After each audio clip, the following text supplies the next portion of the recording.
Seahawks win 24-3, and they improve to 3-0 on the season. Go over the scoring plays. First quarter, it looked like this was going to be a fun offensive game. Jason Myers connects on a 56-yard field goal to make it 3-0, and then Zach Charbonnet, about 4 minutes later, runs in from 4 yards out. It's 10-0. Dolphins get on the board with a 23-yard field goal from Jason Sanders to make it 10-3. And on the last play of the first quarter, DK Metcalf, a 71-yard connection with Geno Smith. It's 17-3. Nothing in the second quarter. Nothing in the third quarter. Nothing for a lot of the fourth quarter, but the Seahawks do get another touchdown. Zach Charbonnet, his second of the day, a 10-yard run. 24-3, Seahawks win. Sorry this video is a little later. I would love to do these right after they end. And in fact, when baseball season is over, I'll probably be able to do that for the 1 o'clock games. 10 o'clock games, I'm not sure because it'll depend on my work schedule a little bit. But I do have responsibilities with NBC Sports and responsibilities with my OI as well. You know, that season coming to an end, unfortunately, probably at the end of this week. For those unfamiliar, I recap every single Seattle Mariner game. I also wanted to let you guys know I will be recapping the Husky football next year, but I'll be recapping every Husky basketball game, and I'll be recapping the Seattle Kraken on a weekly basis. I won't be able to do every Kraken game, in part because I don't feel quite comfortable going live for every Kraken game yet. I want to get a little more refined, and I think by the end of it, I will, but for now, I'm more comfortable saying that'll be on a weekly basis. But you're here for the Seahawks game, and it was ugly. It was not a well-played game. It was a game that the Seahawks were clearly the better team, which was great. But if you were a neutral party watching this game, especially from the second quarter on, I can only apologize. Because this was not a well-played game. There were reasons for why it wasn't a well-played game, but in particular, in terms of what the Dolphins did offensively, but it was not aesthetically pleasing. It was not aesthetically pleasing. Should Seahawks fans care about that? No, not even a little bit. But I do understand that those who, if you were a Dolphins fan, you probably hated this. And if you were a neutral party, I'm curious why you didn't turn on a different game. If you had that option anyway. So how I do this is I start with again, I'll keep repeating these until I feel like when I'm getting 10,000 views for a video, I'll go ahead and stop recapping how I recap. When they win, we'll start with the negative and go to the positive. If somehow this Seahawks team doesn't go 17-0, then we will start with the positive and work into the negative. But we started with the negative. This game was just not very good. It was not a fun game to watch. But in terms of the Seahawks, the only real negative, man, they have got a right guard problem. Anthony Bradford just does not look good. Makes a couple of big penalties. Doesn't look like he's terribly comfortable out there. And I understand, Mike McDonald has stated that he's looked like the better right guard in practice. And to be honest with you, that really concerns me about Christian Haynes, who was my favorite interior offensive lineman, pure interior offensive lineman anyway. There were some tackles that were going to move to guard that I liked a little bit better. But he was my favorite pure guard in the class. And if he's not beating Anthony Bradford right now, now, that's not a death sentence. There's time. He's a rookie. He is a rookie. But I thought he was a plug-and-play rookie. Clearly, at least in the eyes of the Seahawks, he's not. Because Anthony Bradford just ain't it. Connor Williams, still doesn't look great to me. Laken Tomlinson on pass rush doesn't look great to me.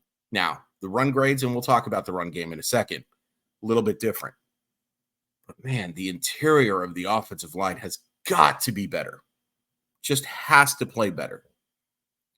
I think that's really the only negative from this game, other than, again, bad football game. And to be honest with you, again, there were a lot of ugly football games. I watched some absolutely disastrous quarterback play yesterday.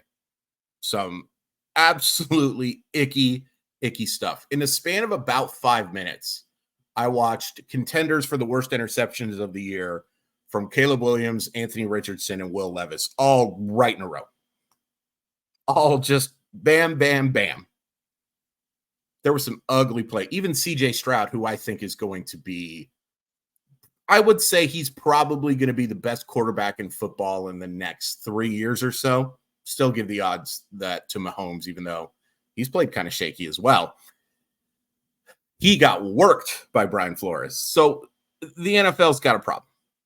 The NFL's got a problem a little bit with the quarterback play. There's some very talented dudes, but not all of them are playing up to that level. Some of that has to do with defense. Some of that has to do with some other stuff. So those are the only negatives. So let's get into the positives. Before we do that, we got to thank Simply Seattle, the very best in Seattle sports gear. Great stuff for the Mariners, the Seahawks, the Kraken, the Storm, the Sounders, Huskies, Cougars. You can find it all. Mariners. You can find it all at simplyseattle.com. And you can use code MOLLYWOP15, MOLLYWHOP15. It's all one word. When you enter that at checkout, it takes 15% off your order. And it doesn't matter if you're buying a Seahawks thing, a Mariners thing. It doesn't matter. It will automatically take that 15% off. Great people. Really appreciate the support from them. And for you guys to support a really strong local business that helps people like me out. Link in the description to make it nice and easy for you. Okay, the positives. Let's start with Geno Smith because it wasn't his best game by any stretch of the imagination. It certainly wasn't as good as the game that he played against Pittsburgh. I wish it was against Pittsburgh. It wasn't as good as the game he played against the Patriots, but it wasn't bad. Now, he throws the 2 picks. Neither one of them was a bad decision, in my opinion. They were just not very well thrown balls. The first one, you're talking about either taking the safety or giving up the turnover.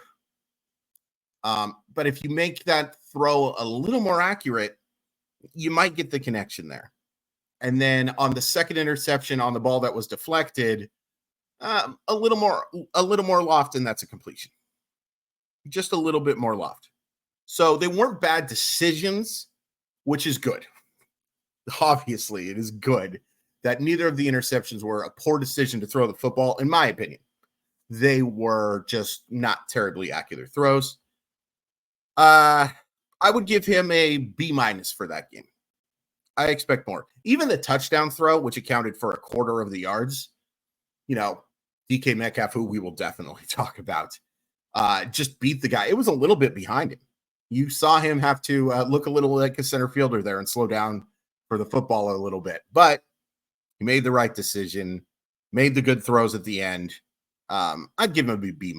I have high expectations for Geno Smith based on how I saw him play against New England. Didn't necessarily live up to those expectations, but he certainly wasn't a negative.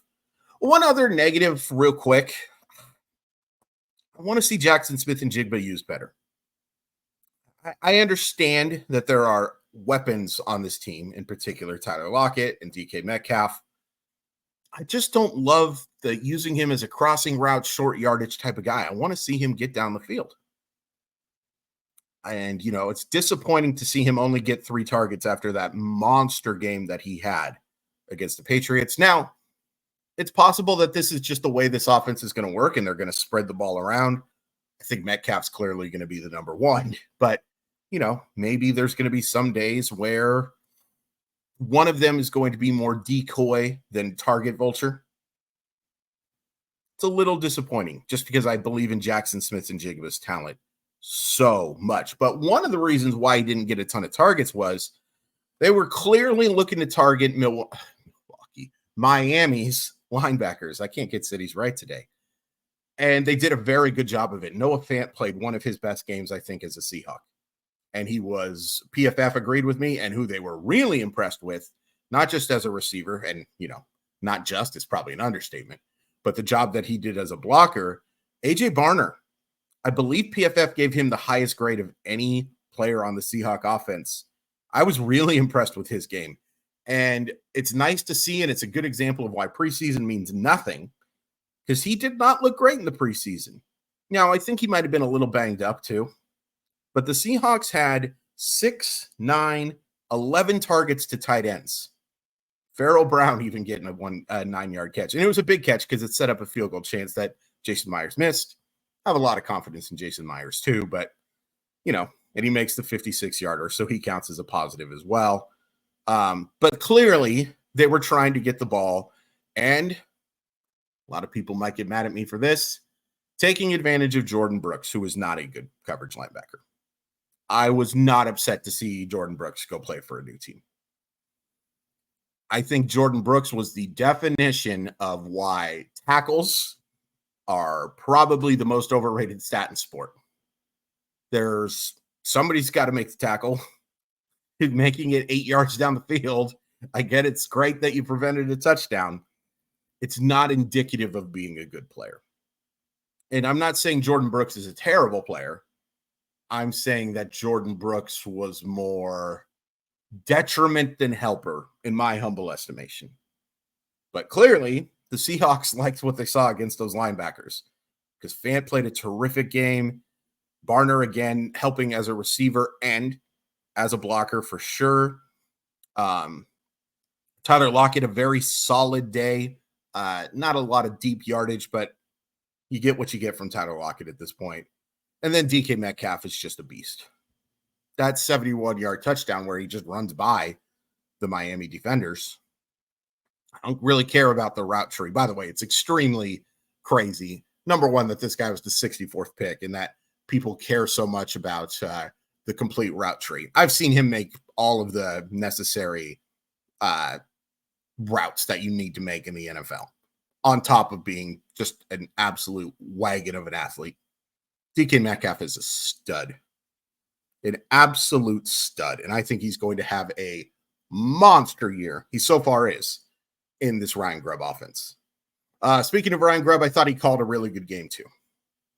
I love how they're going tempo and then slowing it down a little bit and then going tempo again. You make the defense think with that stuff. You know, you got to be prepared for the substitutions. By the way, I thought one instance of substituting, they gave the Dolphins way too much time to get their guys in, but it is what it is. The refs had a fun day. They threw their flags, and I'm not even saying they weren't legitimate penalties, but they had their fun. They got their time on camera. Oof. Not fun to watch for me, but I thought the Seahawks receivers did a really nice job. A really nice job. And I thought the run game was outstanding. Now, you look at 23 carries for 100 yards with 2 touchdowns, and you wouldn't say outstanding. Boy, I thought they made the most of what they got. Now, Zach Charbonnet, the 18 carries for 91 yards and the 2 touchdowns, and he also adds 3 catches for 16 yards. That's a very strong game. But I think he played even better than that, especially the 2 touchdowns. You know, getting in the end zone is important. I thought he took advantage of every crease that he had. He ran super hard. I don't think Zach Charbonnet is as good as Kenneth Walker, but he's a pretty darn good number 2. And it's nice to see some success after some middling efforts. You know, he ran super hard against the Patriots as well. It would be nice if he had an offensive line where he was getting more, you know, larger holes and also could maybe show more patience and wait for some stuff to open up. He doesn't have that right now. His tackles are really good. Well, he has one really good tackle. Charles Cross finally gives up his first pressure of the year. I think he's been outstanding this season. And Stone Forsythe held his own again. But it would be nice to have a little bit more, you know, running backs typically, you don't want to completely Le'Veon Bell it every time, but you want to be a little patient and then wait and burst through that hole. They can't do that right now. These guys got to go. When that hole opens up, you got to go, go, go. And Charbonnet clearly is not afraid of contact. Not even a little bit. So I thought overall, even though it was kind of an ugly game and Geno didn't play his best game, I wish they would have involved JSN. I thought the offense did a fine job. It just didn't end very well.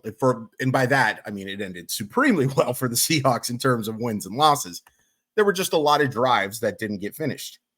And some of that to do with penalties. To be 100%, it had something to do with penalties.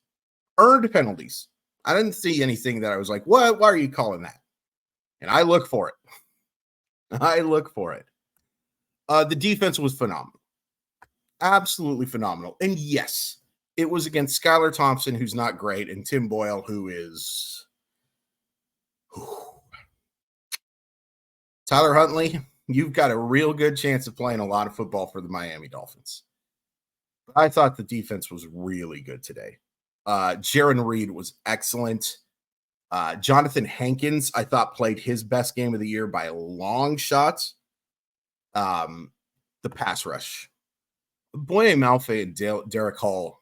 I was not a fan of the Derek Hall pick.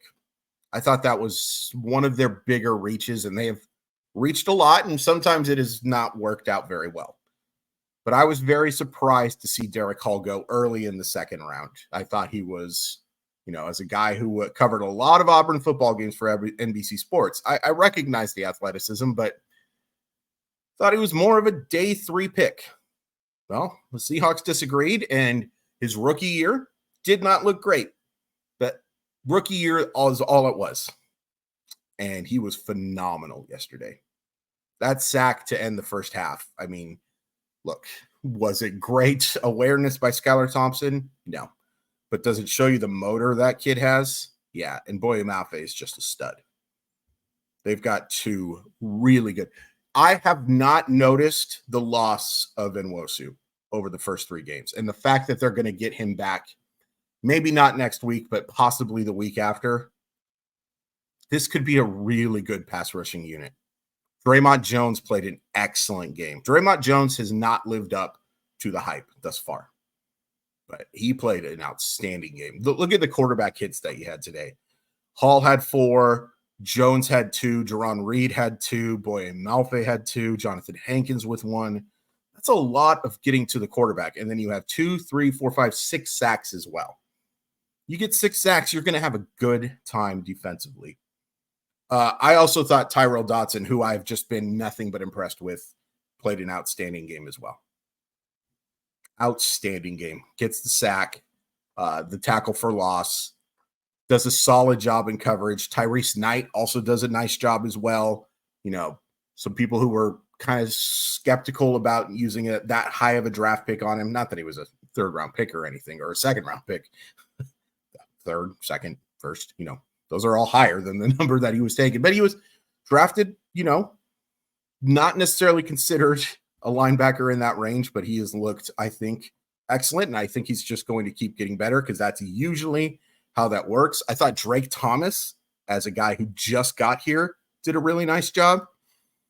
Yeah, it was against a group that is not great at quarterback. But look, you have Tyreek Hill, you have Jalen Waddle, you have Devin Achane. I can never say that name, ever. I'm probably getting it wrong even at the end. That dude's as fast as any running back in the NFL, and there's lots of ways to get him the football, and they did an outstanding job of keeping him pushed in, hampered in, whatever word you want to use. The defense was sensational today. I think Devin Witherspoon and Tariq Woolen were probably pretty bored out there, but that's okay. If you're going to ask where you're going to be bored, I would love it to be my cornerbacks. And, it's just really fun to see how much they smother the football so far. And a lot of that has to do with Mike McDonald, who I think has just been unreal good in these first 3 games. I can't think of, and it's similar to a long snapper. Sorry to compare you to a long snapper, Mike, but it's easier to notice when they screw up, when they get stuff right. But there haven't been mistakes. There haven't been mistakes in terms of clock management. There haven't been mistakes in terms of going for it on 4th down. I do wish they would have gone for it on 4th down last week. I kind of get it based on how much they struggled to generate any type of push against that Patriots defensive line. I think he's been terrific. And he gets a ton of the credit for the scheme that they've put together over these 3 games and taking advantage of the quarterbacks that they've played. Yeah, they faced Bo Nix, who actually looked pretty good this week, and Jacoby Brissett, who did not look good this week, and Skylar Thompson and Tim Boyle. Now, If you wanted to argue that's 30, 31, and 32 of quarterbacks right now, okay, I might disagree with you a little bit, but they're definitely in the bottom 7. Sure. But that doesn't mean that the Seahawks haven't played well. They've just taken advantage of the situation. And you did what you had to do, and then some. You won by 21 points. You win by 21 points in the NFL, you're doing your job and then some. Now you got to test. Now you got to go take on the Detroit Lions, who didn't look great this week, but as talented of NFL team as there is. Just a lot of weapons, a very good defense. I'm very worried about Aiden Hutchinson. But it'll be a fun test. And the good thing is, look, I wanted them to win every game. But if you lose this game, you did what you had to do in those first 3. And then you get to take on the Giants, who are just awful. I know they won last week, but oh my gosh, that's a bad football team. And at home, you should throttle them. You have such a great chance of going 4-1 heading into that Thursday game against the the 49ers after the Giants. And San Francisco has not looked great either, defensively especially. This is a good start. This is a good start. And I will point out, 3-0 in the Mile Y era. Please hit like. Please hit subscribe. Comment what you think were your favorite moments from the game. Comment how excited you are based on what you've seen over these first 3 games. Super appreciate the support. Mariner games, they're coming up too. They need a lot of help, but they're still in it. But this is a Seahawk video, and they're 3-0. They don't need any help.